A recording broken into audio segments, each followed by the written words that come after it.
Ya, kenapa sih Bang Juma itu selalu ngebahas Yesus mulu gitu?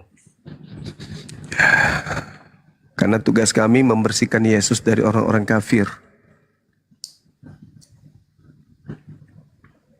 Emang kenapa Yesusnya? Yesus mengalami fitnah yang sangat luar biasa dari orang-orang kafir. Mereka orang-orang kafir menyembah iblis, tapi mereka menganggap iblis yang mereka sembah itu Yesus. Padahal Yesus itu manusia suci yang tidak pernah tersentuh dengan cacat apapun. Lahirnya tidak ternoda, apalagi hidupnya.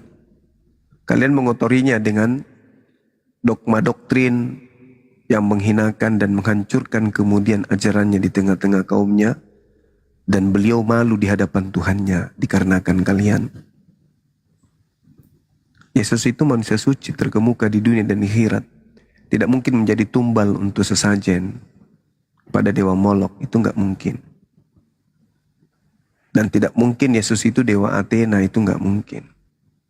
Yesus ketika dia datang sangat mensucikan Tuhan yang mengutusnya. Sampai berkata-kata pun dia nggak berani dari dirinya sendiri. Kenapa? Karena dia mendudukkan dirinya sebagai hamba Tuhan yang suci.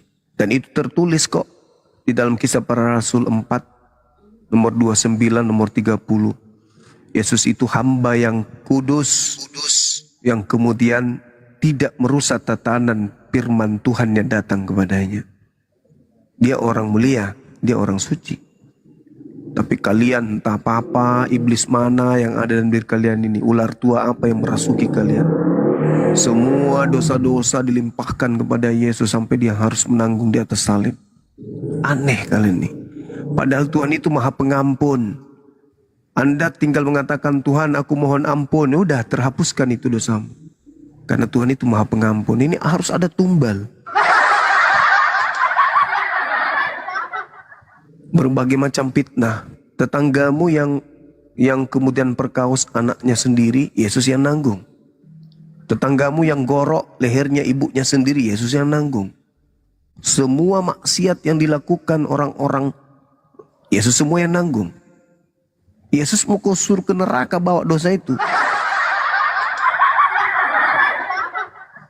Padahal tinggal bertobatnya. Nah, sekarang giliran ditanya, oke, kamu Kristen. Ya, percaya Yesus mati di salib. Percaya, untuk apa? Nanggung dosaku. Oke, kalau sekarang kau berdosa gimana caranya menghapus? Hah, apa katanya? Bertobat. Ya Bertobat. sama aja. Kenapa nggak bertobat dari dulu?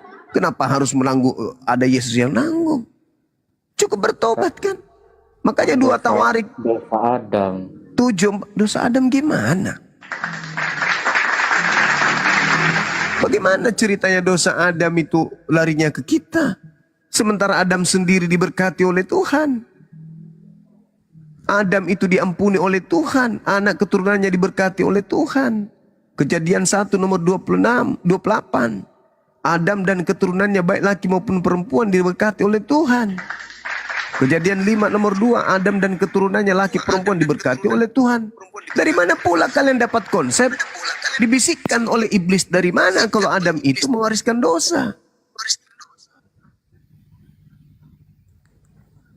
Ya Betapa ajarannya tidak kayak gitu.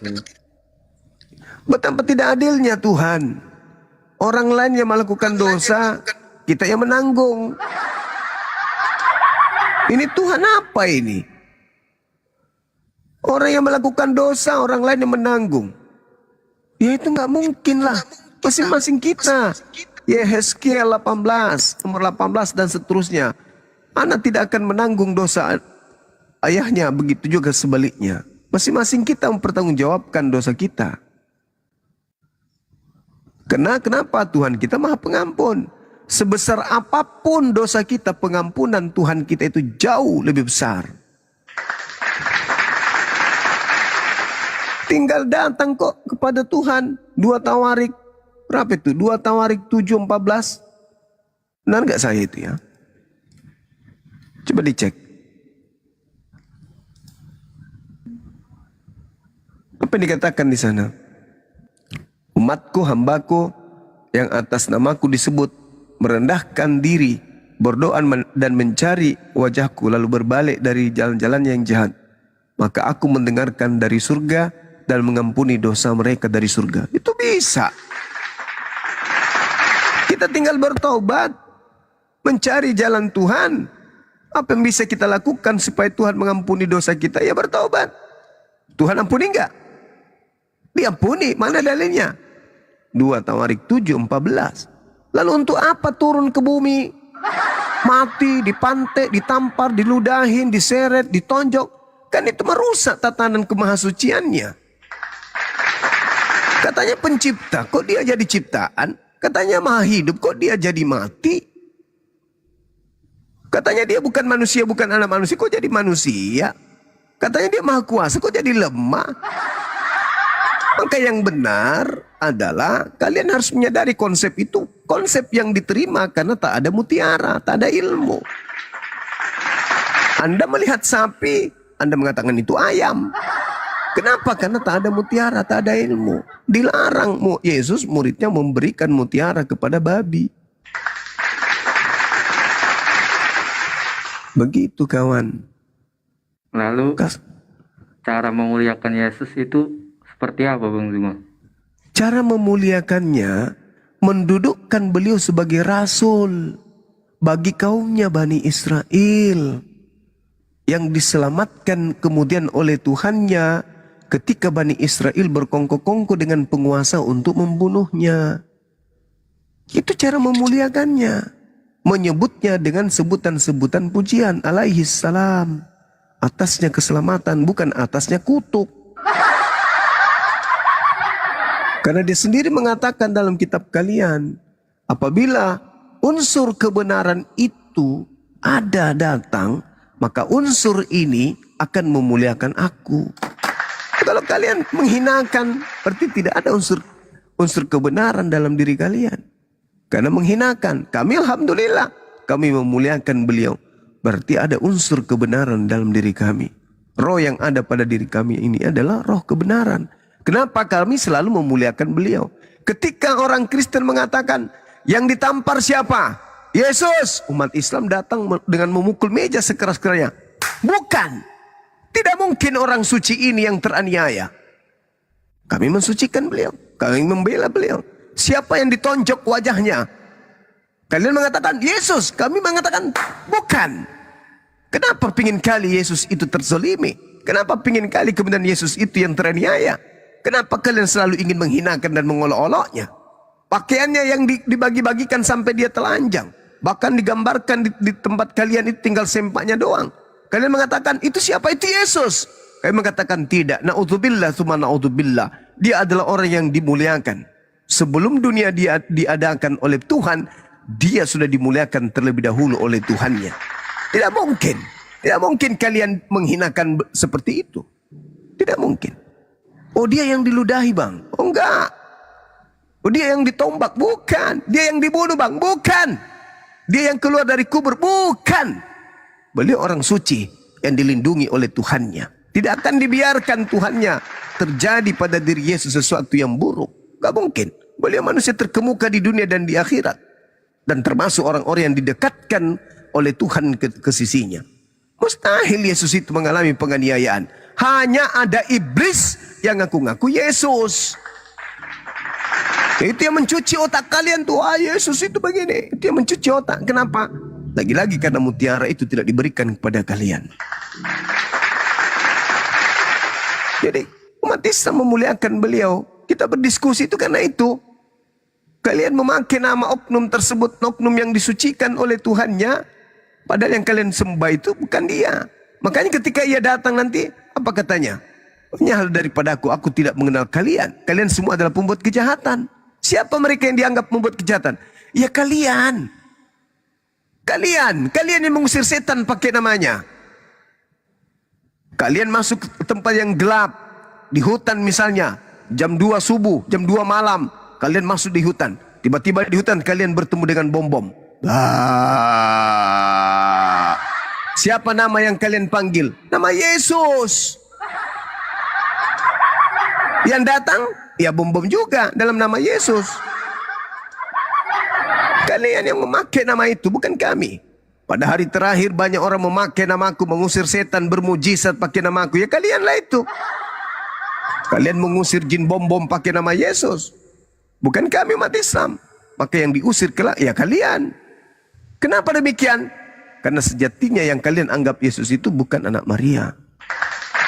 Tapi kan yang memanggil Yesus itu bukan hari akhir saja, sekarang juga sama. Iya, keturunan kalianlah yang nanti akan ketemu di hari akhir. Ingat saudara, hari akhir yang dimaksud di situ adalah hari kebangkitan. Hari terakhir itu adalah hari penghisaban. Ketika kita akan setelah kita di penghisaban itu hari terakhir. Kenapa dikatakan hari terakhir? Karena setelahnya kita masuk pada hari yang kekal. Apakah Anda di neraka atau di surga? Itu maksudnya. Bang Zuma, apa Anda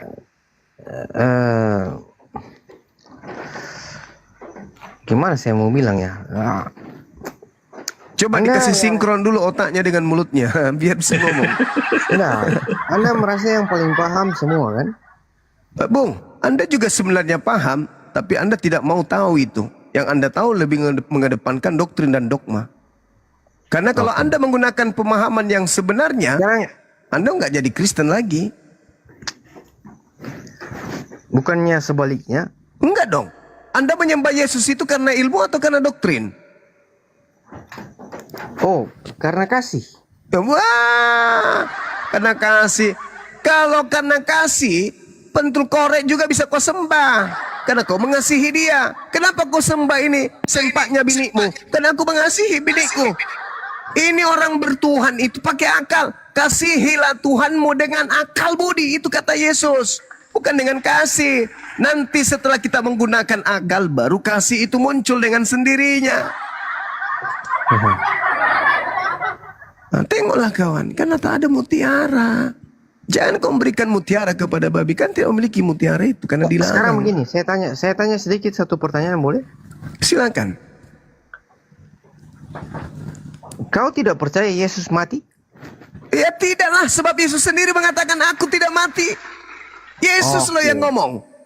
Yesus yang ngomong tidak mati? Iya. Yesus sendiri yang berbicara, aku Itu berdasar tidak di mana? mati. Berdasar punyamu atau punya saya?